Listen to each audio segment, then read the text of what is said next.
오늘 우리가 함께 봉독할 말씀은 창세기 32장입니다. 창세기 32장 21절에서 31절까지 21절에서 31절까지 창세기 32장 21절에서 31절까지 우리 한 절씩 교독하겠습니다. 그 예물은 그의 앞서 보내고 그는 무리 가운데서 밤을 지내다가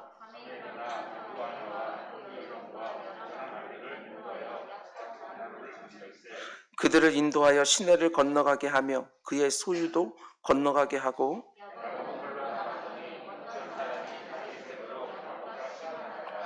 자기가 야곱을 이기지 못함을 보고 그가 야곱의 허벅지 관절을 치매 야곱의 허벅지 관절이 그 사람과 씨름할 때 어긋났더라.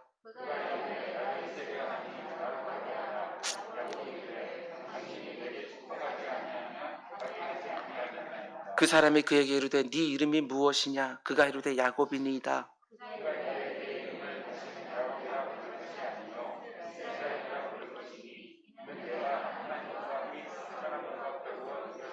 야곱이 청하여 이르되 당신의 이름을 알려주소서. 그 사람이 이르되 어찌하여 내 이름을 묻느냐 하고 거기서 야곱에게 축복한지라.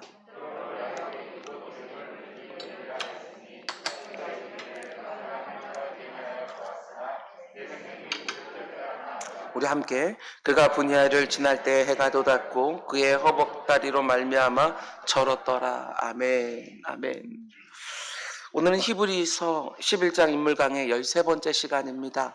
오늘 본문 설교의 제목은 내가 내 문제를 스스로 볼 때까지 나를 꽉 붙들고 계시는 하나님, 이런 제목으로 말씀 전하도록 하겠습니다. 여러분들에게 먼저 주의사항 하나를 드리겠습니다. 오늘 설교를 들으면서 다른 사람 생각하는 분들은 오늘 말씀 하나도 못 들은 겁니다.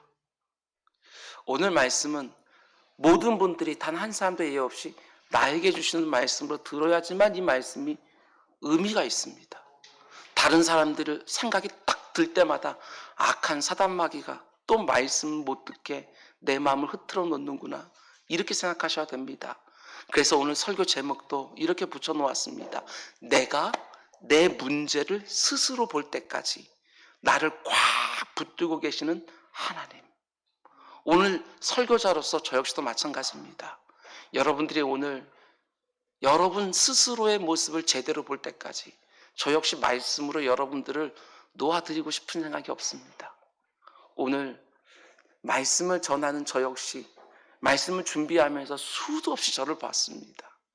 오늘 여러분 역시도 말씀을 들으면서 여러분 자신을 꼭 보시기를 주님은 축원을 드립니다. 살면 살수록 느끼는 것은 무엇이냐면 저와 여러분 모든 사람들 다 환자구나, 이런 생각을 해보게 되었습니다. 환자. 하나님도 알고 있고 내 곁에 있는 사람도 다 알고 있는데 나만 내 문제를 모르는 환자. 정말 그렇습니다. 오늘 하나님께서 나를 붙들고 이 말씀 주실 때에 오늘 내 문제를 내가 직시하는 시간이 되기를 주님의 이름으로 부탁을 드립니다. 우리는 주일마다 히브리서 11장에 나오는 신앙의 인물들을 묵상하고 있는데 오늘은 야곱 세 번째 시간입니다. 오늘 함께 묵상하려고 하는 말씀은 야곱의 생에 너무나 중요한, 그래서 너무나 우리가 잘 알고 있는 야복 나루토의 씨름 사건입니다. 오늘 본문의 말씀은 우리가 너무나 잘 알고 있는 말씀이기에 동시에 우리가 오해하기도 쉬운 말씀입니다. 특별히 28절 말씀을 오해하죠. 제가 읽어드립니다. 그가 이르되 내 이름을 다시는 야곱이라 부를 것이 아니요 이스라엘이라 부를 것이니 이는 네가 하나님과 및 사람들과 겨루어 이겼음이니라. 사람들과 겨루어 이겼다는 말은 쉽게 이해가 되는데 야곱이 하나님과 겨루어 이겼다? 이게 잘 이해가 되질 않습니다. 아니, 아무리 야곱이 특출하다고 해도 어떻게 하나님을 이길 수 있겠냐는 것이지요. 천지 만물을 지으시고 주관하시고 운행하시는 그 하나님이 어떻게 야곱과의 씨름에서 질 수 있냐는 것입니다. 오늘 이 부분을 우리가 함께 생각해 보려고 합니다. 야곱은 외삼촌 라반의 집에서 총 20년 동안 살게 되는데, 지난 시간에 우리가 묵상했던 것처럼 14년 동안은 라헬을 아내로 얻기 위해서 종처럼 일했습니다. 그리고 뒤로 이어지는 6년 동안은 자신의 재산을 축적하기 위해서 또 열심히 일했습니다.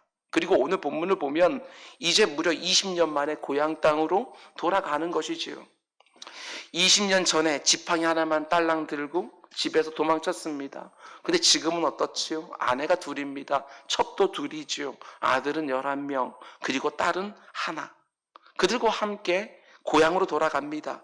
거기다 가축도 굉장히 많습니다. 야곱이 거부가 된 거예요. 고향을 떠난 사람들 모두가 원하는 너무나 행복한 걸음, 말 그대로 금의 환향을 지금 하고 있는 것이지요.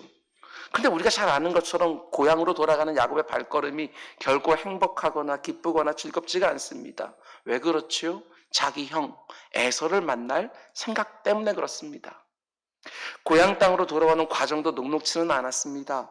외삼촌 라반은 어떻게든지 야곱과 자기 딸들과 자기 손주들을 보내지 않으려고 했습니다. 특별히 욕심이 많은 그였기 때문에 야곱의 그 많은 가축들을 떠나보내고 싶지 않아 했습니다. 그래서 야곱이 외삼촌 라반의 집에서 또 도망쳐 나온 것이지요. 야곱의 인생이 이러합니다. 고향 땅을 떠날 때도 도망쳐 나왔고, 고향 땅으로 다시 돌아가려고 할 때도 또 도망쳐 나왔습니다. 자신의 아내들과 자녀들과 수많은 가축들을 다 데리고 도망쳐 나왔는데 외삼촌 라반이 자기를 죽이겠다고 쫓아온 것입니다. 그런데 하나님께서 개입해 주셔서 정말 기적 같은 구원을 얻게 됩니다. 야곱이 얼마나 감격스럽겠어요. 하나님의 구원의 손길을 또 경험하면서 지팡이 하나만 딸랑 들고 떠났던 고향집으로 지금 금이환향을 하고 있는 것입니다. 그러나 야곱의 마음은 고향집이 가까워지면 가까워질수록 점점 더 눌리기 시작을 합니다. 자기가 20년 전에 아버지 이삭을 속여 형 에서의 축복을 가로챈 그 허물 때문에 비록 20년 동안은 잊고 살았지만, 비록 20년이라는 정말 긴 세월이 지났지만 그 복되고 행복해야 될 고향으로 돌아가는 걸음에 짓눌림과 불안과 두려움이 가득한 거지요. 우리도 이럴 때가 있습니다. 다른 사람들이 부러워할 만한 많은 부와 많은 자녀와 이런저런 행복처럼 보이는 모든 것들을 내가 다 가지고 있다 할지라도 에서라고 하는 어떤 문제 앞에만 딱 직면하면 그 모든 행복이 순식간에 싹 사라집니다. 분명히 성공한 것 같은데, 많은 것을 누리는 거 있는 것 같은데 에서라는 어떤 문제 앞에만 딱 설면 너무나도 짓눌리고 불안하고 두려운 것이지요.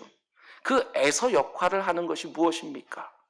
많은 것들이 가능하겠지만, 인생들마다 저마다 다 다르겠지만 오늘 본문이 가르쳐주는 대표적인 것은 그게 바로 죄입니다. 죄. 내가 하나님 앞에서 지은 죄들, 내가 다른 사람들에게 행한 잘못들, 더 정확하게 말하면 아직까지 해결하지 않은 죄와 잘못들, 이게 언제나 우리의 행복을 순식간에 다 빼앗아 갑니다. 과거에 내가 행한 죄, 그러나 아직도 해결하지 않은 죄, 그게 바로 내가 이룬 모든 행복과 성취에도 불구하고 나를 늘 짓눌리게 하고 불안하게 하고 두렵게 만드는 것이지요. 여러분, 과거에 하나님 앞에서 행한 죄들, 사람들에게 행한 잘못들을 바르게 다뤄내지 않으면 언젠가는 내가 이룬 모든 행복과 성취를 한순간에 잃어버릴 수 있다는 사실을 염두에 두시기 바랍니다. 뉴스를 통해서 수도 없이 봅니다. 정말 괜찮아 보이는 사람들이 수십 년 전에 자기가 행한 어떤 죄가 드러나서 이쯤 되면 모든 사람이 다 잊었을 것이고 이쯤 되어지면 다 해결되었을 거라고 생각했지만 그것들이 다시금 드러나서 그가 쌓아놨던 모든 행복과 성취와 업적을 순식간에 다 잃어버린 모습들을 정말 수도 없이 봅니다. 아무리 지금 행복하다 할지라도 과거에 내가 지었던 죄, 그러나 아직 해결되지 않은 죄, 그것만 생각나면 짓눌리는 거고 불안합니다. 그게 바로 에서라는 것이지요. 오늘 보면 등장하는 야곱이 보여주는 것처럼 우리가 하나님 앞에 행한 죄와 사람들 앞에 행한 잘못들은 아무리 깊이 묻어주고 생각 안 하고 수십 년이 지난다고 해서 해결되는 문제가 절대로 아닙니다. 죄의 문제는 반드시 하나님 앞에 다루어져야 되고 반드시 사람들과도 풀어야 되는 것이지, 덮어두고 외면하고 시간이 흐른다고 해서 해결되는 문제가 절대로 아니라는 것입니다. 20년이라는 긴 세월이 지났는데도 여전히 에서를 생각할 때마다 짓눌리고 불안하고 두려운 것이지요. 혹시 여러분 중에 지금 이 순간 생각나는 어떤 죄나 잘못이 있습니까?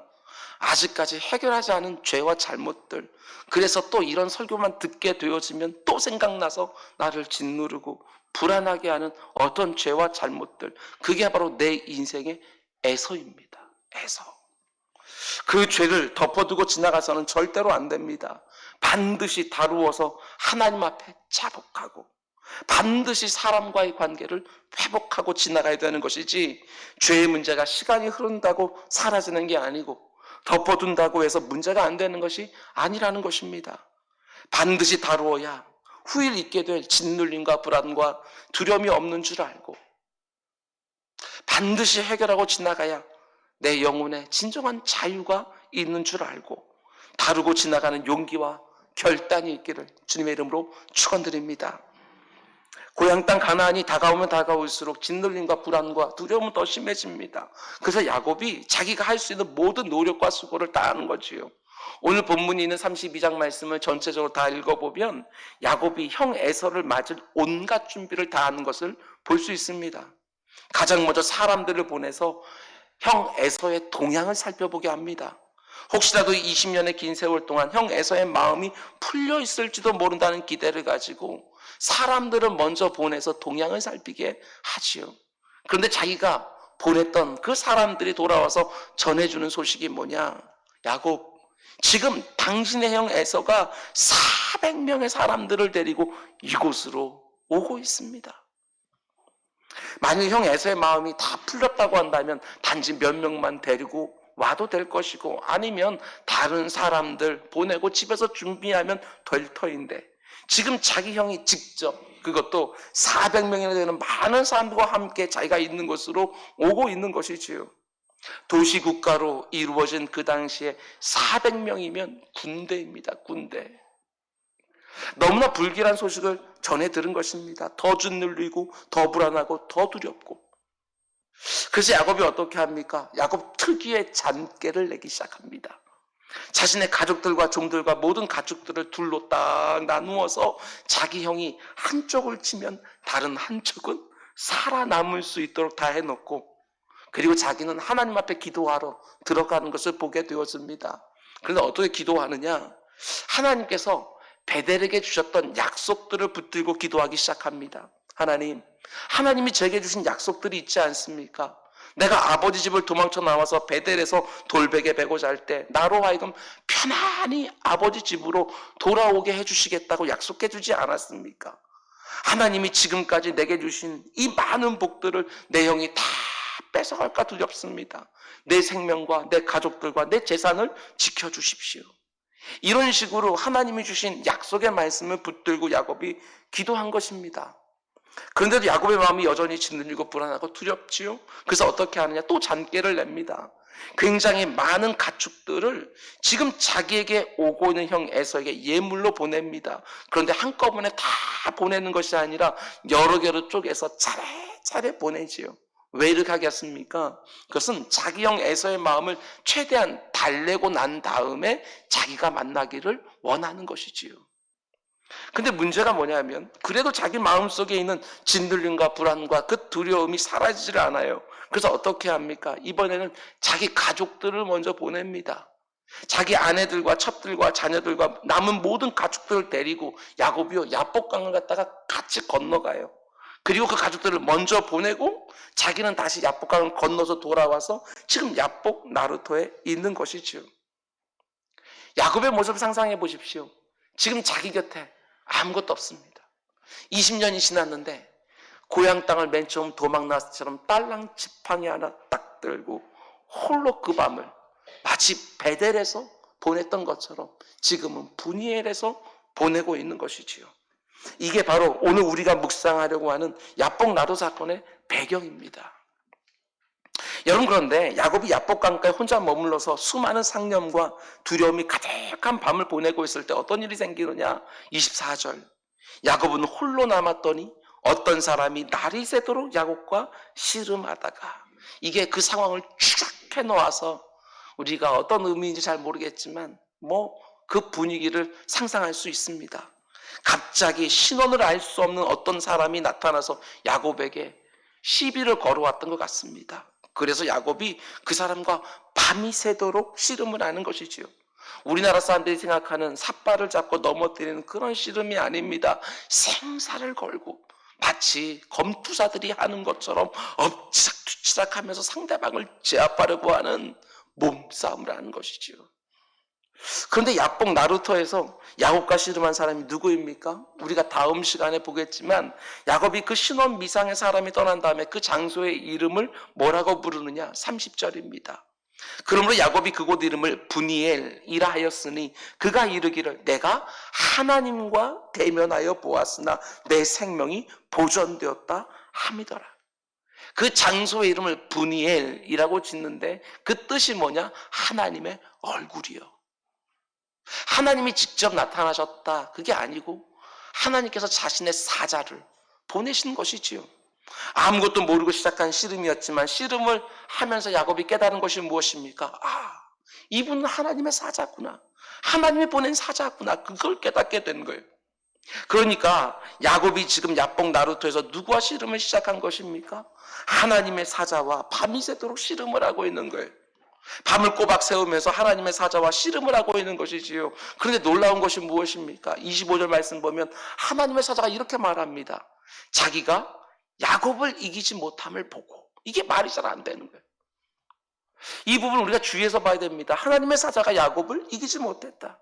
이 부분에서 많은 오해들이 있습니다. 그동안 많은 설교자들은 이 부분을 이런 식으로 해석하길 좋아했습니다. 야곱이 밤이 새도록 천사와 씨름하다가 이겨서 하나님께 복을 받았다. 우리도 야곱처럼 간절히 기도해야 된다. 이런 식으로 말씀 많이 들었습니다. 그런데 이 본문을 그런 식으로 해석하면 문제가 많이 생깁니다. 야복 나루토에서 이루어진 씨름 사건의 당이 거의 대부분의 영적 의미를 다 놓치게 되어지는 거예요. 이 본문 안에 우리가 하나님께 간절히 기도해야 된다는 교훈이 들어있는 것은 틀림없지만 그렇게 해석하면 정말 중요한 핵심은 다 놓쳐버리는 거예요. 생각해 보시기 바랍니다. 지금 야곱에게 찾아와서 씨름을 건 존재가 누구지요? 하나님의 사자입니다. 그런데 하나님의 사자가 야곱하고 씨름을 하는데 밤이 새도록 씨름을 했다? 이게 이해가 안 되는 거죠. 하나님의 사자는 영적인 존재예요. 인간하고 겨룰 수 있는 존재가 아니라 강한 자지요. 그런데도 어떻게 야곱 하나 이기지 못해서 밤이 새도록 씨름을 하냐는 것입니다. 그냥 손가락 하나로 이마만 턱 하고 치면 몇 바퀴 굴러 저쪽에 내동대 쳐질 그런 상황 아닙니까? 그런데 하나님의 사자가 야곱 하나를 이겨내지 못해서 밤을 새면서 씨름을 한다? 이 자체 굉장히 중요한 의미가 담겨 있는 거예요. 하나님이 자신의 사자를 보내서 야곱과 밤이 새도록 씨름하게 하면서 뭘 지금 하나님이 하시려고 하느냐? 그걸 묵상해내는 것이 오늘 이 본문을 해석하는 핵심이라는 거예요. 하나님 지금 뭘 하려고 하시느냐? 우리가 먼저 알아야 될 것은 야복 나루토에 있었던 야곱의 씨름은 그의 인생의 요약판과도 같다는 점입니다. 야곱의 인생의 요약판이요. 지금까지 그가 살아왔던 인생을 생각해 보시기 바랍니다. 끊임없이 씨름을 하면서 여기까지 왔어요. 야곱은요, 어머니 뱃속에 있을 때부터 씨름했어요. 자기 형하고. 어머니인 리브가가 자기 뱃속에서 마치 전쟁이 난 것 같다고. 그냥 발로 한번 차는 것들이 아니라 그 쌍둥이가 전쟁을 벌이는 것처럼 거기서 씨름을 하는 거예요. 태어나기 전부터 장자로 태어나기 위해서 형 에서와 씨름한 거예요. 장자로 태어나기 위한 씨름. 먼저 뱃속에서 나가려고 하는 자기 형 발 뒤꿈치를 잡아당길 정도로 격렬하게 씨름을 했어요. 그런데 아쉽게도 어머니 배도 씨름해서 야곱이 이기지 못했어요. 야곱은 그걸 계속해서 품에 안고 있다가 호시탐탐 형의 장자권을 도로 빼앗기 위해서 기회를 노리다가 사냥터에 돌아온 형의 허기를 이용하여 박죽한 그릇 장자권을 삽니다. 뱃속에 나올 때는 먼저 나오지 못했지만 결국 장자권 명분 씨름에서 야곱이 이겼어요. 그렇죠? 그런데 어느 날 자기 아버지 이삭이 형에게 장자에게 주어지는 축복 기도를 해주려고 하는 거예요. 자기가 분명히 장자의 명분을 형에게 샀는데 아버지가 자기 형에게 축복해 주려고 하는 것이죠. 그래서 어떻게 합니까? 자기 아버지하고도 씨름하기 시작합니다. 영육간의 눈이 어두워진 아버지를 속이고 결국 장자에게 주어진 축복 기도도 가로챘어요. 아버지와의 씨름에도 야곱이 이겼어요. 아버지의 축복 기도를 빼앗긴 자기 형 에서의 살기 등등한 위험을 피해서 야곱이 바단 아람 하란 땅으로 도망갑니다. 거기서 거짓말에 너무나 능숙한 외삼촌 라반을 만났는데 거기서도 야곱은 씨름을 해요. 그리고 그 씨름에서도 야곱이 이겨요. 너무나 탐욕스러운 외삼촌과의 씨름에서도 이겨서 수많은 가축을 거느린 거부가 된 거예요. 그리고 이제 어마어마한 식소들과 엄청난 가축들이 있고 고향집으로 돌아가는 중입니다. 그냥 고향집 정도가 아니지요. 하나님이 할아버지 아브라함과 아버지 이삭에게 약속해 주신 언약의 땅 가나안 땅으로 돌아가는 거예요. 이제 야복강만 딱 건너면 가나안 약속의 땅인데 거기서 뭐예요? 또 씨름을 해요. 하나님이 약속해 주신 언약의 땅으로 돌아가는 입구죠. 입구. 야복 나루토에서 밤이 새도록 이름도 모르는 신혼미상의 존재와 씨름을 또 하고 있는 거예요. 그런 면에서 볼 때 야복 나루토의 씨름은 얼마든지 야곱 인생을 요약할 수 있는 사건, 이렇게 말할 수 있는 것이죠. 근데 중요한 것은 왜 하나님의 사자가 야곱을 붙들고 그 오랜 시간을 들여서 씨름을 하냐는 것이죠. 하나님이 원하시는 게 뭐냐? 한 번에 매다 꽂을 수 있는 능력이 없어서가 아니지 않겠습니까? 얼마든지 그렇게 할 수 있는데도 하나님의 사자가 야곱과 밤이 새도록 씨름을 하고 심지어 25절 말씀 보면 이기지를 못했다. 하나님의 사자가 이기지를 못했다. 그럼 누가 이겼다는 말입니까? 야곱이 이긴 거예요. 지금까지 모든 씨름에서 이겨왔던 야곱이 이번에도 이겼어요. 이게 과연 가능한 일이냐? 결론부터 말씀드리면 하나님이 자신의 사자를 보내서 야곱과 밤이 새도록 씨름을 하게 하시면서 야곱으로 하여금 보기를 원하시는 게 있었다는 거예요. 일부러 붙들고 있는 거예요. 밤이 새도록 씨름을 했다는 것은 하나님이 그만큼 야곱을 붙들고 기다려 주었다는 거 아니겠어요? 야곱이 스스로 뭔가를 볼 때까지 하나님이 그를 붙들고 계시는 거예요. 그럼 그게 뭐냐? 야곱 스스로 보기를 원했던 것이 뭐냐? 하나님 지금까지 야곱이 위기를 만날 때마다 세밀하게 도와주셨습니다. 아버지 집을 도망쳐서 외삼촌 집에 있는 하란 땅으로 갈 때 하나님이 베델로 찾아오셔서 그와 함께 해주셨다고 약속해 주셨어요. 그리고 또한 임마누엘의 복도 허락해 주셨어요. 외삼촌 라반에게 온갖 착취를 당할 때도 하나님이 보호해 주셔서 어마어마한 부를 축적할 수 있게 해주셨습니다. 라반의 집에서 도망쳐 나올 때도 하나님의 극적인 개입으로 생명을 보존할 수 있었어요. 근데 문제가 뭐냐? 야곱은 자기가 잘나서, 자기가 씨름을 해서 이겨서 그렇게 된 것처럼 생각하는 거예요. 자신의 꾀와 자신의 지혜로 자신의 수고와 노력으로 씨름해서 이겨서 그 모든 복을 얻었다고 생각하는 것이지요. 하나님께서 은혜로 다 주신 것들인데 야곱은 하나님의 은혜를 의지하는 것들이 아니라 자신의 꾀와 지혜와 자신의 수고와 열심과 노력을 의지하면서 이겨서 얻는 방식으로 복을 누리고 있다고 생각을 하고 있는 거지요. 하나님은 지금 그걸 깨뜨려주고 싶은 것입니다. 하나님의 개입하심과 도우심과 보호하심에 수많은 간증거리가 담겨있는 것이 야곱의 인생이었지만 그가 살아온 삶의 방식을 보세요.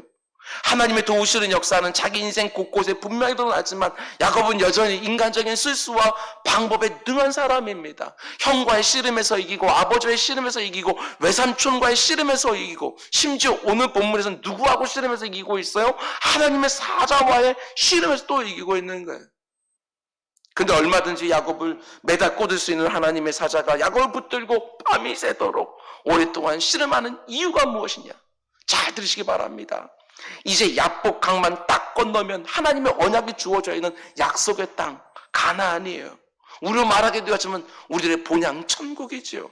그런데 그 은혜의 땅, 언약의 땅으로 들어가기 직전에 야곱이 반드시 봐야 될 것이 있는 거예요.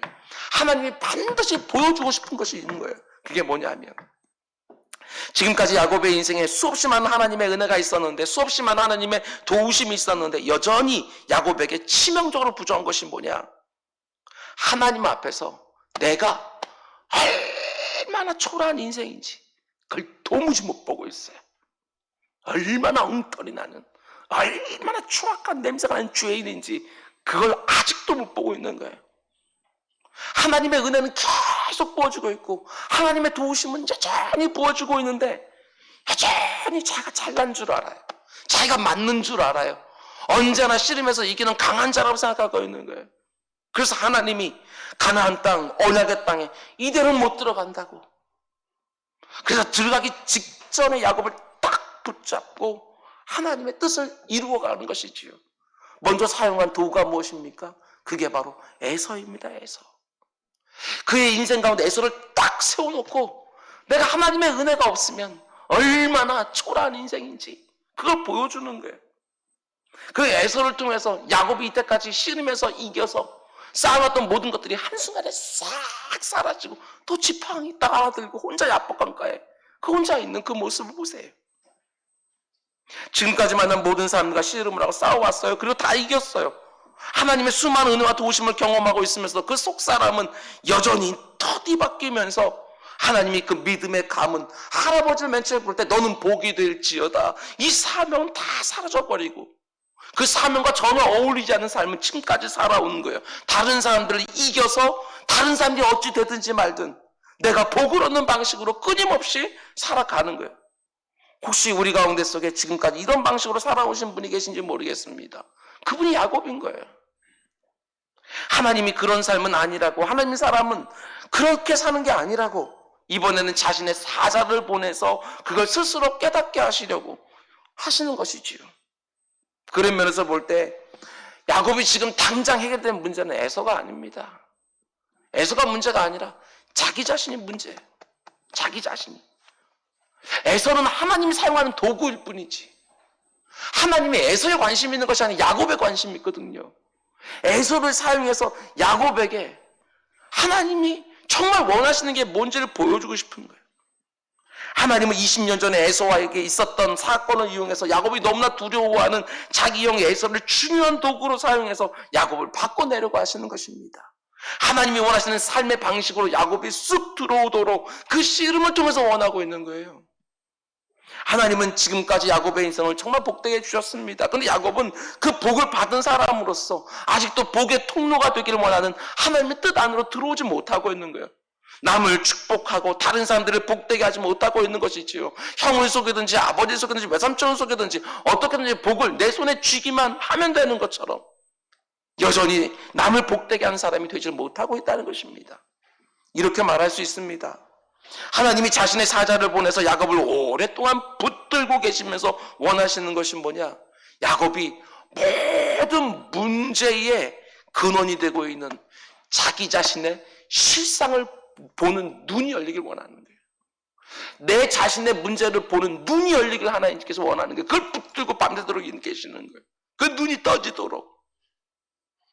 하나님의 사랑과 은혜와 도우심을 거듭거듭 받고 있음에도 불구하고 자기 자신의 실상을 보는 눈이 도무지 열리지 않는 거예요. 하나님의 은혜로 얻은 복들인데 자기 꾀와 자기 힘과 자기 수고와 노력으로 얻은 복처럼 생각하고 도무지 받은 복에 담겨져 있는 하나님의 사명을 수행하지는 못하는, 남을 복되게 하는 통로로 쓰임받지 못하고 있는 야곱의 모습을 보게 되어져요. 내가 복을 받으면 다 되는 것이 아니라 나도 복을 받지만 그 받은 복이 다른 사람들에게 정말 유익하고 복이 되도록 복의 근원으로 많은 사람들 살려는 도구로 드러나야 될 텐데 여전히 다른 사람들을 이용하고 여전히 남들과 싸워서 이기는 일에만 열심을 내는 거죠. 심지어 하나님의 사자도 붙들고 어떻게든 이겨내려고만 하는 것입니다. 지금 직면하고 있는 자기 형 에서라는 문제가 해결되기를 간절히 원하고 있는 야곱이 정말 봐야 되는 것은 에서가 아닙니다. 에서라는 문제를 초래하고 말았던 내 자신의 실상, 에서라는 문제를 초래하고 말았던 내 자신을 보는 눈이 열려야 되는데 그건 여전히 못 보고 있는 거예요. 문제의 본질이 에서가 아니라 자기 자신이라는 것을 봐야 되는 너무나 중요한 자리에 처해 있는데 여전히 또 싸워서 이기려고만 야곱이 하고 있는 것이지요. 이게 어떤 의미입니까? 야곱이 하나님의 마음을 도무지 모르는 것입니다. 야곱이 지금 어떻게든 하나님의 사자를 이기려고 기진맥진하도록 힘을 다하고 있지만 어떤 깨달음도 없이 어떤 변화도 없이 형을 이길 때처럼 아버지를 이길 때처럼 외삼촌을 이길 때처럼 똑같은 패턴의 싸움을 또 하려고 하고 있는 거예요. 이제 조금만 있으면 날이 새는데도 어떤 깨달음, 어떤 변화도 없이 지금까지 살았던 방식 그대로, 지금까지 했던 똑같은 패턴의 싸움을 또 하고 있는 거예요. 밤이 새도록 붙들고 있었지만 야곱이 전혀 자신의 문제를 보려고 하지 않으니까 이제 하나님의 사자가 어떻게 합니까? 야곱의 허벅지 관절을 내려칩니다. 허벅지 관절이 의미하는 게 뭐지요? 허벅지 관절은 씨름할 때 내가 힘을 쓸 수 있도록 힘을 받쳐주는 가장 중요한 관절이에요. 근데 이걸 촉발이면 어떻게 되어주느냐? 씨름을 버텨낼 힘이 없죠. 하나님의 사자가 더 이상 야곱이 힘을 쓰지 못하도록 허벅지 관절을 쳐서 위골시켜 버립니다. 그러자 어떤 일이 일어납니까? 본문 25절과 26절 우리 같이 읽겠습니다. 시작. 자기가 야곱을 이기지 못함을 보고 그가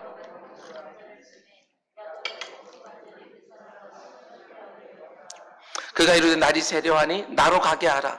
야곱이 이르되 당신이 내게 축복하지 아니하면 가게 하지 아니하겠나라. 여러분 온전치는 않지만 굉장히 중요한 변화가 지금 야곱에게 일어나는 걸 보게 되어집니다. 하나님의 사자가 허벅지 관절을 위골시키니까 야곱이 더 이상 힘을 쓰지를 못합니다. 하나님의 사자가 야곱을 보면서 이제 그만 놔라. 이 씨름 끝났다. 이렇게 말하니까 야곱이 뭐라고 말해요? 끝까지 하나님의 사자를 붙들고 아주 처절하지요. 한쪽 다리 지금 쓰지도 못하고 반스를 씨름해서 땀은 먹일 것이고 처절하지요. 꽉 붙들고 내게 축복해주지 않으면 계속 붙들고 있겠습니다. 이게 어떤 의미지요? 야곱이 드디어 눈이 쏙 열리기 시작하는 거예요. 뭔가 깨달은 것들이 있어요. 뭘 깨닫게 되었습니까? 지금까지 자기가 씨름한 대상이 자기보다 강한 자라는 게 깨달아져요. 그렇죠? 밤이 새도록 자기가 씨름한 대상을 자기가 이길 수 있는 자가 아니라 지금까지 이 사람이 나에게 져주고 있었구나. 나는 이겨내려고만 했는데 이 사람은 지금까지 나에게 져주고 있었구나. 나보다 강한 자가 나에게 져주고 있었구나. 이걸 깨닫게 되었으니까 싸워서 이겨서 복을 얻으려고 하는 것이 아니라 간청해요. 간구한다고요. 나를 축복해 주시지 않으면 가질 수 없습니다. 처절하게 간구하는 거예요. 지금 이게 큰 변화예요. 야곱이 자기 힘의 근원인 허벅지 관절이 위골되자마자 드디어 눈이 열리기 시작하는 거예요. 그걸 뭘 보느냐? 자신의 실상을 봅니다. 자기 힘으로 뭔가를 할 수 있다고 생각했을 땐 전혀 보지 못했던 자신의 실상을 보게 되어지는 거예요. 그리고 동시에 모든 경쟁과 싸움에서 이겨야지만 복을 얻을 수 있다고 생각하고 지금까지 살아왔는데 복을 얻는 전혀 다른 차원의 방식을 야곱이 깨닫기 시작하는 거죠. 지금까지 모든 시험을 다 이겼습니다. 그런데 누군지도 모르는 익명의 이 사람이 손을 들어 자기 허벅지 관절을 툭 치니까 허벅지 관절이 위골되면서 더 이상 힘을 쓸 수 없는 자리에 처하게 된 거예요. 그러자 뭐가 보입니까? 드디어 자신의 주제가 보이기 시작하는 거죠. 지금까지 싸우기만 하면 늘 이겨왔는데, 필요하면 거짓말해서라도 이겨왔는데, 형이라도 아버지라도 외삼촌이라도 이겨왔는데, 하나님의 사자가 손을 들어서 자기 허벅지 관절을 툭 하고 치니까 뭐가 보여요? 조금도 이제는 힘을 쓸 수 없는 질그리 쪼가리 같은 자신의 주제가 그대로 드러나는 거예요. 그냥 툭 쳤는데 와장창 깨져 버린 거지. 그게 맞구나. 이번 씨름도 이겼다고 생각했습니다. 그런데 하나님의 사자가 손들어서 허벅지를 슬쩍 치니까 관절이 힘없이 그냥 위골되어 버렸어요. 더 이상 힘을 쓸 수가 없는 거예요. 온 힘을 다해서 이기고 있던 그 싸움, 밤이 새도록 절박하게 싸우면 또 이겼다고 생각했던 그 싸움, 이젠 더 이상 할 수가 없어요. 그러자 더 이상 힘을 쓸 수 없는 자리로 굴러떨어지는 질그리 쪼가리 같은 티끌과 같은 자신의 주제가 선명하게 보이기 시작하지. 자신의 주제가 보이기 시작하니까 또 뭐가 보이기 시작합니까? 자기가 붙들고 있는 대상이 내가 씨름해서 이겨야 되는 대상이 아니라 울며 간구하고 의지하고 부르짖고 기다려야 되는 대상이라는 것이 깨달아지기 시작하는 거예요. 그래서 간구합니다. 나를 축복하소서. 이기려고 하지 않습니다. 간청합니다. 나를 축복하소서. 나를 축복해 주지 않으면 절대로 있어 놓을 수가 없습니다. 야곱에게 굉장히 중요한 변화가 일어난 것입니다. 스스로 복을 취하는 자가 아니라 드디어 복을 간구하는 자가 되었어요. 자기 힘으로 누군가와 싸워 복을 쟁취하는 자가 아니라 드디어 은혜를 간구하는 자가 된 거예요. 이게 바로 야뽕 나루토 씨름의 당인 핵심입니다. 많은 성도들이 지금까지 오해왔던 것처럼 그냥 씨름하듯이 열심히 기도하고 매달려서 하나님도 어쩔 수 없어서 복을 주시는 이야기, 그런 게 아니에요. 우리가 예전에 말한 것처럼 하늘 보좌라도 흔들어서 어떻게든지 복을 타내는 거, 그런 이야기가 아니라고요. 이 본문이 그런 이야기라고 한다면 이것은 야곱이 그 이전까지 해왔던 그 씨름의 패턴과 똑같은 거지. 간절히 울고 간구하고 기다리고 살로하고, 그래서 그분의 처분에 따라 그분의 때와 방식에 어떤 복을 누리는 것이 아니라, 만일 이 자리에서도 어떻게든지 기도로 하늘 보자 흔들어서 씨름하듯이 또 뭔가를 얻었다고 한다면 지금까지 야곱이 했던 씨름하고 또 똑같은 게 반복되어지는 것이지 무슨 야곱이 변화가 되겠어요. 야복강 사건은 전혀 다른 이야기입니다. 약속의 땅 가나안 땅으로 이제 야곱이 들어가기 직전인데 하나님은 그 상태로 들어가기를 원치 않으십니다. 그래서 먼저 에서를 사용해서 자신의 힘으로 지금까지 쌓아놨던 모든 복들이 다 사라지게 하고 한순간에, 그 다음에 하나님의 사자를 보내서 야곱이 가진 힘의 원천 허벅지 관절까지 위골시키시면서 고작해야 인생에 불과한 자신의 실상을 처절하게 보게 하는 거예요. 여러분 기억하셔야 됩니다. 모든 복은 하나님 은혜로 주시는 겁니다. 은혜로. 야곱은 지금까지 인간적인 실수와 방법과 자신의 수고와 자신의 노력과 자신의 온갖 꾀를 다 사용해서 얻으려고 했던 거예요. 필요하면 노년의 아버지를 속여서라도, 필요하면 형의 발 뒤꿈치를 땡겨서라도 스스로 복을 얻기를 원하는 것이고, 그리고 그렇게 얻었다고 생각하고 있는데 아니잖아요. 우리 잘 아는 것처럼 하나님 그 이면에서 야곱을 복되게 하신 거였잖아요. 은혜를 주신 것이었잖아요. 근데 야곱이 지금까지 그것을 깨닫지 못하니까 약속의 땅 들어가기 바로 직전에 딱 세워놓고 거기서 하나님이 작정을 붙들고 있는 거예요. 네 자신 좀 보라고. 네 힘으로, 네 능력으로, 네 꾀로가 아니라 하나님께 구하고 하나님 앞에서 울고 하나님의 때와 방법을 기다리고 사모하면서 오직 하나님의 은혜로 복을 얻는 전혀 다른 세계가 열리는 것, 그게 바로 야복 나루토 씨름 사건의 핵심이죠. 여러분, 하나님의 은혜로 복을 얻는 방식은, 그런데 구체적으로 어떤 방식이냐, 잘 들으시기 바랍니다. 여러분, 우리가 이 세상을 살아가면서 배우는 지혜들이 참 많지만 그 중에 하나는 져서 이기는 방식입니다. 굉장히 중요해요. 져서 이기는 방식. 단지 힘을 가지고 상대방을 진압하고 권력과 재력과 실력을 가지고 상대방을 꼼짝 못하게 만드는 그런 방식으로 이겨지는 게 아니라 져서 이기는 방식. 우리 성도들은 그걸 배우게 되어집니다. 저 역시 수도 없이 배우고 있습니다. 오늘 본문에서 하나님이 야곱에게 보여주신 방식이 바로 져서 이기는 방식이에요. 야곱이 가진 힘과 지혜와 능력과는 비교할 수 없는 하나님의 어마어마한 힘과 지혜와 능력이지만 밤새도록 하나님이 져주시지요. 툭 치면 매다 꽂을 수 있는 하나님이시만, 그냥 씨름 시작할 때부터 허벅지관을 툭 부러뜨릴 수 있는 하나님이시만 그냥 붙들고 있어요. 야곱이 스스로 깨달을 수 있도록 붙들고만 계셔요. 야곱은 자기가 이겼다고 생각했어요. 지금까지 그래왔던 것처럼 이겨야지만 복을 얻을 수 있다고 생각한 거예요. 근데 하나님은 야곱에게 져주면서 그 완고한 야곱을 바꿔내셔요. 져서 이기는 방식으로 야곱을 다루시고, 야곱에게도 져서 이기는 방식으로 복을 얻는 전혀 새로운 방식을 하나님은 가르쳐 주길 원하시는 것입니다. 우리가 부부 생활하면서 배우는 것도 마찬가지입니다. 오늘도 보니까 부부끼리 앉은 자리가 많은데 부부 생활하면 배우는 것도 마찬가지. 여러분, 부부싸움 이때까지 단 한 번도 안 해봤다, 그런 부부 있습니까? 그런데 부부싸움 했을 때를 한번 기억해 보십시오. 부부싸움을 하면 보통 누가 이기고 누가 집니까? 가만 보면 더 사랑하는 쪽이 지게 되어 있습니다. 정말 그런 것 같습니다. 부부가 똑같이 50대 50으로 사랑하는 거 아니잖아요. 가만 보면 한쪽이 다른 한쪽을 더 많이 사랑합니다. 부부마다 다르겠지만 어떤 부부는 남편이 더 사랑하고 어떤 부부는 아내가 더 사랑합니다. 그런데 어쩌다가 부부싸움을 하면 대부분은요, 더 많이 사랑하는 쪽이 집니다. 저요. 우리 가운데 이런 분들이 혹 있을지 모르겠습니다. 목사님, 저는 지금까지 한 번도 진 적 없습니다. 제가 먼저 미안하다는 말 한 번도 한 적 없습니다. 싸움은 언제나 제가 이깁니다. 그게 자랑입니까? 덜 사랑해서 그래요. 덜 사랑해서. 언제나 더 많이 사랑하는 사람이 받아주게 돼 있고, 용납하게 돼 있고, 기다리게 되어져 있고, 지게 되어 있는 거예요. 더 사랑하는 사람이. 부모와 자녀의 관계를 한번 생각해 보시기 바랍니다. 가만 보면 언제나 부모가 집니다. 부모가 져요.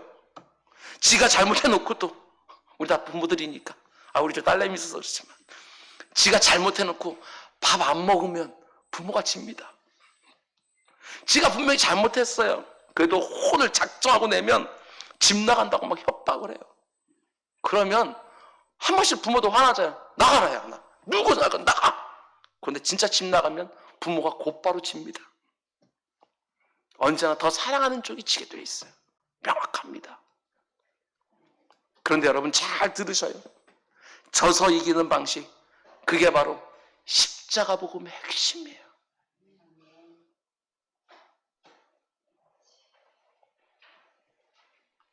우리에게도 그 십자가 복음으로 살아내길 원하시는 거예요. 져서 이기는 방식으로. 생각해 보시기 바랍니다. 이 세상 사람들이 일반적으로 생각하는 절대자 하나님은 그리스 신화에 나오는 것처럼 절대적인 힘과 능력을 가지고 사람들을 마음껏 그냥 학대하고 부리고 아무렇게 그냥 다루는 것이 신에 대한 사람들의 보편적인 개념이에요. 그런데 복음이 가르치는 하나님은 어떤 분이시지요? 그 영광스러운 하나님이 초라한 인간의 모습으로 이 땅에 오시는 복음이에요. 사람들을 부리고 아무렇게나 다루시는 것이 아니라 죄로 말미암는 수많은 질고를 안고 사는 사람들을 불쌍히 여기는 것은 말할 것도 없고, 자신이 직접 그 모든 질고를 자기 몸으로 감당해내 주셔요. 내가 죄를 지었으니까 내가 죄값을 치러야 되는데, 죄로 말미암는 모든 질고와 고통 그 값을 대신 감당해 주기 위해서 친히 십자가에 죽으셔요. 이런 하나님이 어디 있어요? 십자가에 달려 죽으시는 그 모습을 보고 온 세상이 하나님을 조롱합니다. 왜 조롱하지요? 세상이 하나님에게 기대하는 것은 이기는 거예요. 힘으로 제압하는 거예요. 그런데 십자가에 달려 죽으시니까 온 세상이 하나님을 조롱하지요. 십자가 하나도 못 이기는 게 무슨 하나님이냐고. 자기 목숨 하나 지키지 못하는 게 무슨 하나님의 아들이냐고. 끝까지 죽는 그 순간까지도 마음껏 비웃고 조롱했어요. 근데 중요한 게 무엇입니까? 하나님은 져서 이기셨습니다. 죽으셔서 살리셨어요. 이게 복음인 거예요. 강한 자가 약한 자에게 져서 이기셔요. 져서 이기는 방식으로 이 세상을 완전히 제압하셨지요. 하나님이 십자가에서 우리 인생들의 죄를 대신 지고 죽으시는 방법으로 모두가 살게 되어지는 생명길을 활짝 열어주신 거예요. 하나님의 아들이 죽기까지 자신을 낮춰주셔서 우리같이 미쳐간 죄인들을 저렇게 존귀하게 높여주셨어요. 이게 바로 우리 주님이 보여주신 세상을 이기신 방식이라는 거예요. 져서 이기는 방식. 그리고 우리도 그 십자가 따라오기를 원하는 것이지요. 세상 방식처럼 이겨서 취하는 방식이 아니라 져서 이기는 그 복음의 역설 같은 그 진리를 우리에게도 살기를 원하시는 거예요. 야곱 같은 나에게 깨우쳐 주는 것이지요. 지금까지 야곱의 모습이 어떻습니까? 져서 이기고 약해져서 강해지는 복음의 부요와 아름다움을 전혀 담아내지 못하고 있는 것입니다. 어떻게든 이겨서 복을 취하려고만 했지, 하나님 앞에서 울고 간구하고 기다리고 의지하면서 하나님의 때와 하나님의 방식으로 복을 얻는 성도의 복됨은 전혀 누리지 못하고 있는 것이지요. 정말 그렇지 않습니까? 지금까지 모든 싸움 다 이겼는데 에서를 딱 만나자마자 모든 다 순식간에 사라져버렸어요. 형과 싸우고 이겨서 팥죽한 걸 장작권도 샀어요. 노년의 아버지 속에서 장작이 들어간 축복기도도 차자의 위치에서 다 가로챘어요. 거짓말이 너무 능숙한 외삼촌과 또 싸우고 이겨서 엄청난 재산도 축적했어요. 지난 20년 동안 자기 힘으로 자기 꾀로 엄청난 성취를 이루고 이제 약속의 땅으로 딱 들어가려고 하는 그 입구에서 어떻게 되었습니까? 에서라는 문제가 딱 나타나자마자 모든 것이 싹 사라졌어요.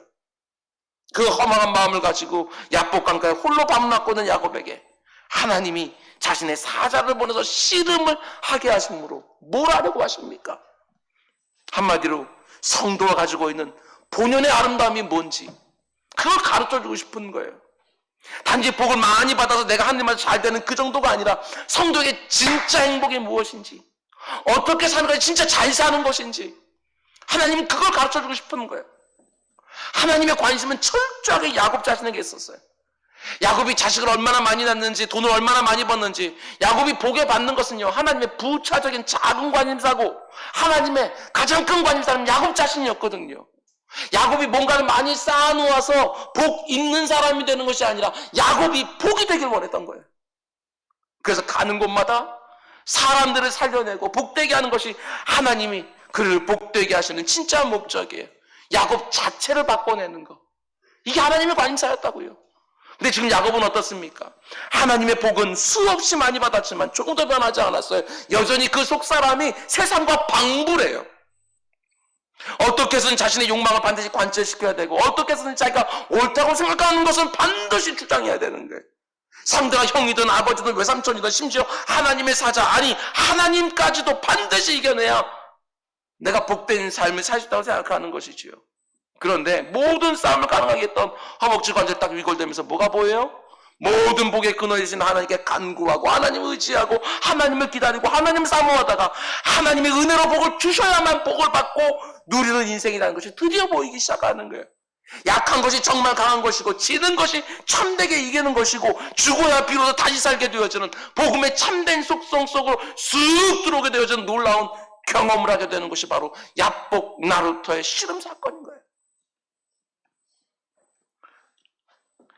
야곱의 모습 속에서 우리가 우리의 모습을 볼 수 있어야 됩니다. 더 직설적으로 내 모습을 볼 수 있어야 됩니다. 한 분도 빼놓지 않고 내 모습을 볼 수 있어야 돼요. 야곱 천지입니다. 세상 밖에 있는 사람들만 하는 게 아니라 이 안에도 다 야곱 천지예요. 아무리 괜찮은 사람처럼 보여도요, 자세히 보게 되었으면 야곱이지요. 이겨서 얻으려고, 이겨서 주장하려고, 다 야곱이에요. 이 땅의 교회들과 성도들과 목회자들 한번 보시기 바랍니다. 제가 예외라고 하는 게 아니라 설교를 준비할 때 충분히 괴로울 만큼 괴로웠어요. 오조 목사, 당신은 이렇게 말하지 마세요. 충분히 괴로워하면서 설교 온 거 준비한 거예요. 야곱의 모습을 한번 보시기 바랍니다. 우리는 지난 몇십 년 동안, 야곱이 지난 20년 동안 그랬던 것처럼 예수 믿어서 우리 힘으로 가능하지 않은 축복을 얻으려 해왔습니다. 하나님의 도우심으로 돈도 벌고, 자식들은 공부 잘하고, 사람들에게 인정받고 존경받고, 높은 자리에 올라가는 안정된 생활을 하는 그런 복음을 지난 몇십 년 동안 우린 들어왔습니다. 그리고 실제로 그런 복을 많이 받아서 성도들 가운데 무수한 부자들이 나왔습니다. 성도들 가운데서 높은 지위에 올라간 수많은 사람들이 나왔어요. 근데 우리가 요즘 보고 있는 것처럼 그런 교회와 성도들이 약속의 땅을 목전에 두고 에서를 만났죠. 한국교회 성도들이 에서를 만났어요. 성장과 성공을 위하여 하나님 앞에서 죄를 짓고 사람들 마음 이렇게 저렇게 아프게 하면서 하나둘씩 만들어 놓은 에서들이 툭툭 튀어나와요. 에서와 같은 문제 앞에서 희망을 제대로 쓰지 못하고 다 주저앉고 있어요. 지금 성공과 성장을 위해서라면 때로는 다른 사람들의 발 뒤꿈치를 땡겨서라도, 때로는 은밀하게 속여서라도, 때로는 경쟁하고 씨름하면서 만들어놓은 에서들을 지금 만나고 있는 거 아닙니까? 설교를 준비하면서 이런 묵상을 했습니다. 한국교회와 성도들이 아직까지 허벅지 관절이 완전히 위골된 것 같지는 않지만 하나님이 지금 붙들고 있는 상황이구나. 스스로를 볼 수 있도록 붙들고 있구나. 지금 내 인생에는 에서가 문제가 아닙니다. 도무지 내가 어떤 주제인지 존재인지 깨닫지 못하는 나라는 사람의 문제인 거예요. 하나님의 은혜가 거두어져 가기만 하면 아무짝에도 쓸모없는 칠그릇 쪼가리, 이 안에 보배 담아두어서 그나마 성도라는 소리 듣고 있지만 하나님의 은혜가 거두어져 가면 아무짝에도 쓸모없는 칠그릇 쪼가리요. 근데 그 주제를 못 봐요. 하나님의 은혜가 없어도 얼마든지 내 힘과 의지로 씨름하면서 경쟁해서 이겨서 뭔가 얻을 수 있는 것처럼 그게 성도입니까? 그렇지 않아요. 야곱의 인생이 야복, 나루터, 씨름을 통해서 완전히 변합니다. 형의 뒷발꿈치를 땡겨서 내가 원하는 것을 얻고 아버지를 속여서라도 복을 받아야 되고 외삼촌이라도 경쟁대상 삼아서 이겨든 야곱의 인생에 야복, 나루터는 전혀 다른 삶의 방식을 그에게 허락해 줍니다. 져서 이기고 울고 간구해서 하나님의 은혜를 경험하고 간절히 바라고 사모하며 기다리다가 하나님의 때에 하나님의 방법으로 복을 얻는 영광을 경험하고 지금까지 속여왔던 야곱이 이제는 속습니다. 여러분, 하나님이 내 허벅지 관절을 치기 전에 하나님이 나를 아직 붙들고 있을 때 내 자신의 실상을 제대로 보셔야 됩니다. 사람들과 경쟁해서 이기고 자 봐라, 자 잘됐다, 내가 가진 것들을 봐라, 내 자식들을 봐라, 내 지위를 봐라, 내 지식을 봐라, 경험을 봐라. 아니에요. 내 인생에서만 딱 나타나면 그거 다 사라져요. 우리 많이 봤잖아요. IMF라는 에서가 훅 나타나니까, 외환위기라는 에서가 훅 나타나니까, 요즘처럼 코로나19라는 에서가 훅 나타나니까, 아니면 개인적으로 볼 때 건강의 문제라는 게 훅 나타나니까, 관계 문제가 확 나타나니까, 그 가운데 모든 게 아무 의미가 없는 거예요. 또 지팡이 하나 딸랑 들고 있는 거예요. 내 인생의 야복나루를 통과하면서 하나님 앞에 나의 실상을 제대로 보고 하나님을 만나야 될 대로 만나면서 이 세상에 흔히 말하는 약육강식, 적자생동, 승자속식과 같은 원리와 너무나 다른 복음이 보여주는 방식으로 우리 성도들은 살아야 되는 거예요. 하나님의 아들인데도 우리 죄인들에게 져서 이기셨습니다. 십자가에 달려 우리 대신 죽으심으로 우리를 복되게 하고 우리를 존귀하게 해주셨습니다. 져서 이기고 약한데 강하고 낮아지는데 존귀해지고 아무것도 없는 것 같은데 모든 사람 것을 다 가진 것처럼 부유하게 하고 복음이 가져다주는 영광과 복됨을 누리면서 우리 성도들은 살아야 돼요. 그렇게 살기를 원하셔야 돼요. 경쟁하고 씨름하고 싸워서 어떻게든 이겨서 복을 취하기만 하면 되는 것이 아니라 우리 주님이 보여준 것처럼 내가 가는 곳마다 나 때문에 누군가 복을 받는, 유익해지는 그런 삶을 삼아야지. 어떻게든 이기기만 하면 되는 것처럼 여러분 살지 마시기 바랍니다. 예수 그리스도의 십자가 속에 담긴 삶의 방식, 져서 이기는 방식이 뭔지 좀 알고 사시기 바랍니다.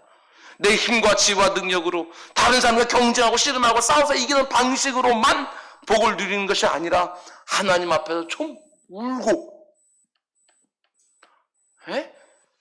하나님 좀 간절히 좀 구하고,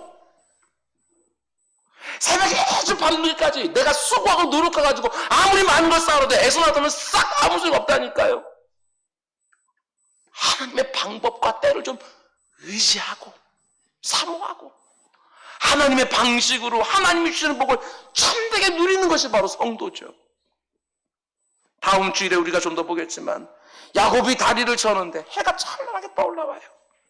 예전처럼 힘을 쓸 수 없는데도 희한하게 더 강해져요. 가진 것도 이제 없어 보이는데 훨씬 더 많은 사람들을 부유하게 해요. 에서만 나타나면 다 사라지게 될 것 의지하고 사는 것이 아니라 허벅지 관절만 위골되면 질그리 쪼가리 같이 될 내 힘과 능력과 의지만 믿고 사는 것이 아니라 하나님 믿고 의지하고 구하고 기다리면서 하나님의 은혜에 의탁해서 살아가는 복의 통로를 다 될 수 있게 주님의 이름으로 축원드립니다. 기도하겠습니다. 사랑의 주님, 오늘 설교는 끝났지만 야복강가에 홀로 서 있는 내 자신을 발견하지 못한 회중이 있다고 한다면 하나님 이 말씀으로 계속 붙들고 계셔 주십시오. 그래서 자신의 실상을 볼 때까지 하나님의 은혜 밖에 서 있는 내가 얼마나 엉터리인지 자신의 실상을 볼 때까지 져서 이기는 십자가 복음의 삶의 방식을 드디어 볼 때까지 이 말씀으로 한 사람 한 사람 붙들고 계셔서 아버지 하나님 끝내 다리는 쩔뚝거리더라도 밝아오는 태양빛을 아침 맞을 수 있는 우리 모두가 되게 하여 주옵소서. 이 모든 말씀 예수님의 이름으로 기도드렸습니다. 아멘. 오늘 말씀 생각하면서 우리 찬송가 433장입니다.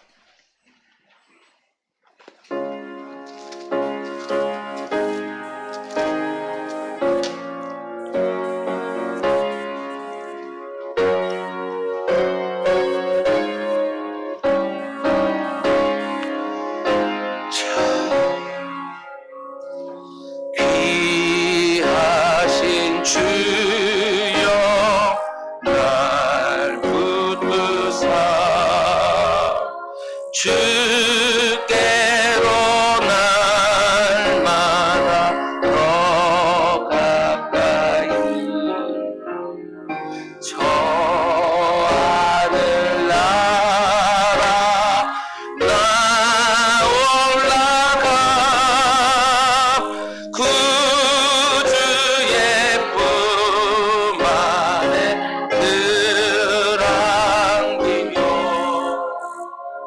영생의 복 받기로 나이다. 공헌할 물건 나 없어도 날마다 주께로 더 가까이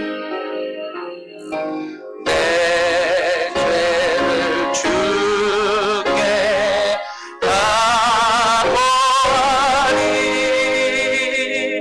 주님의 보혈로 날 씻으사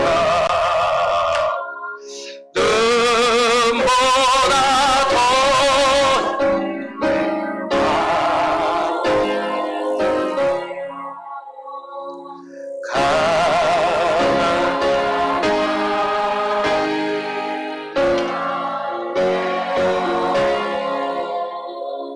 주 예수 앞으로 더 가까이 이 세상 속한 그 허영심 또 추한 생각을 다 버리니 정결한 마음에 주소서. 이 세상 내가 살 동안에 주께로 날마다 더 가까이 처음에는 전부 나 들어가 한없는 복날을 가오도록